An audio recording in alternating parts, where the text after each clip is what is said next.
Saudara-saudara yang dikasihi dan diberkati Tuhan, firman Tuhan di hari ini dalam kitab 2 Korintus pasal 8 ayat 13 hingga ayatnya yang ke-15. Firman Tuhan berkata, sebab kamu dibebani bukanlah supaya orang-orang lain mendapat keringanan, tetapi supaya ada keseimbangan. Maka hendaklah sekarang ini kelebihan kamu mencukupkan kekurangan mereka, agar kelebihan mereka kemudian mencukupkan kekurangan kamu, supaya ada keseimbangan.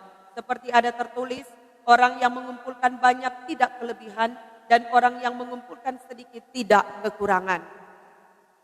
Demikianlah firman Tuhan dalam kitab 2 Korintus pasal 8 ayatnya yang ke-13 hingga ayatnya yang ke-15. Saudara-saudara yang dikasihi dan diberkati Tuhan, saat ini mari kita mengaku iman kita kepada Tuhan, iman Kristen, pengakuan iman Kristen melalui pengakuan iman rasuli. Aku percaya kepada Allah Bapa yang Maha Kuasa, Khalik langit dan bumi, dan kepada Yesus Kristus, anaknya yang tunggal Tuhan kita, yang dikandung daripada Roh Kudus, lahir dari anak darah Maria, yang menderita di bawah pemerintahan Pontius Pilatus, disalibkan, mati dan dikuburkan, turun ke dalam kerajaan maut, pada hari yang ketiga bangkit pula dari antara orang mati, naik ke sorga, duduk di sebelah kanan Allah Bapa yang Maha Kuasa, dan akan datang dari sana untuk menghakimi orang yang hidup dan yang mati.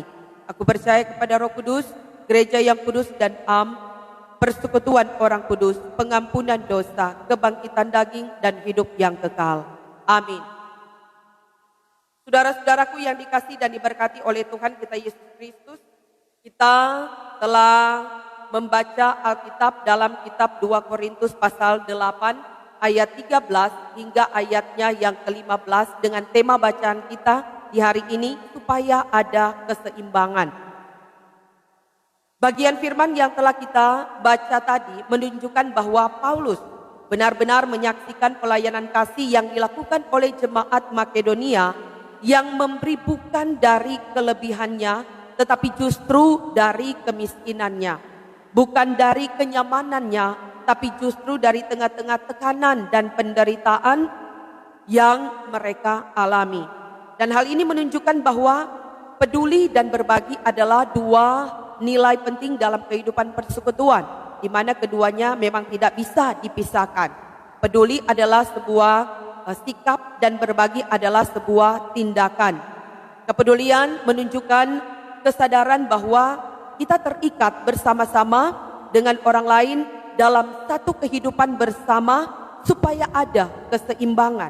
Nah, inilah ajakan Paulus kepada umat di Korintus. Dalam ayat 13 dikatakan, sebab kamu dibebani bukanlah supaya orang-orang lain mendapat keringanan, tetapi supaya ada keseimbangan.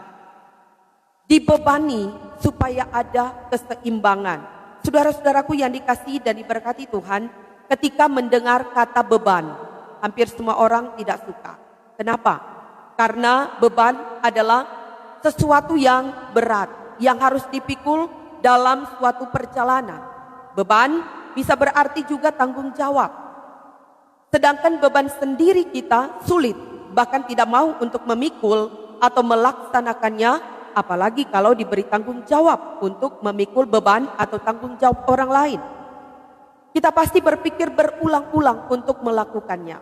Nah, Paulus menasehati dan mendorong jemaat Korintus untuk menanggung beban orang lain.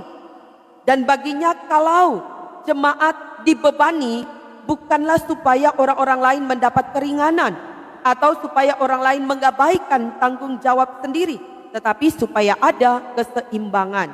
Maksudnya supaya tidak ada yang berkelebihan sementara yang lain mengalami kekurangan. Nah, saudara-saudara, sebagai pribadi ataupun keluarga, kita berhadapan dengan suatu realita di sekitar kita yang sangat memprihatinkan.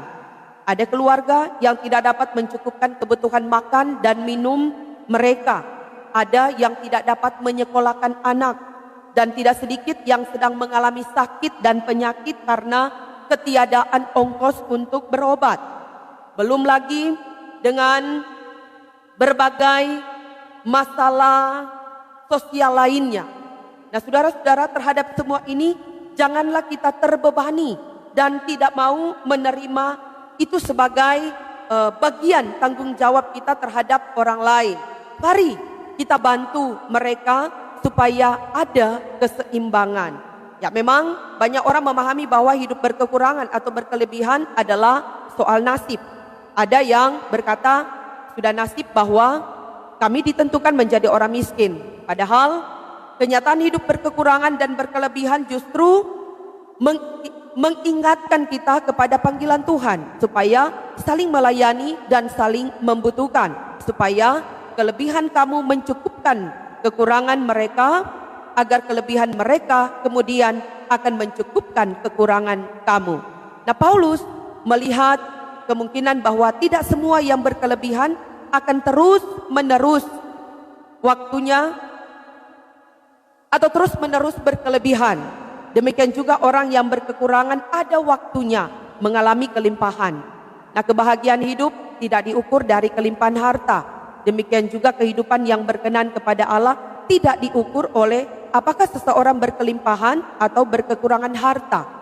Kebahagiaan yang sejati dan kehidupan yang berkenan kepada Allah adalah kehidupan yang menempatkan diri hanya di bawah lindungan Tuhan.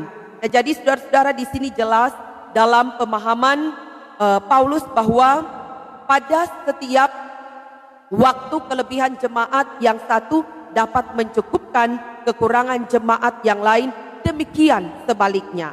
Saudara-saudara yang dikasihi Tuhan, di sini Paulus menemukan prinsip ini dalam Keluaran pasal 16 ayatnya yang ke-18, contoh orang Israel yang mengumpulkan mana di padang gurun. Kebutuhan semua orang Israel tercukupi berdasarkan kebutuhan mereka, tidak ada yang menderita kekurangan dan tidak ada yang memiliki secara berkelebihan.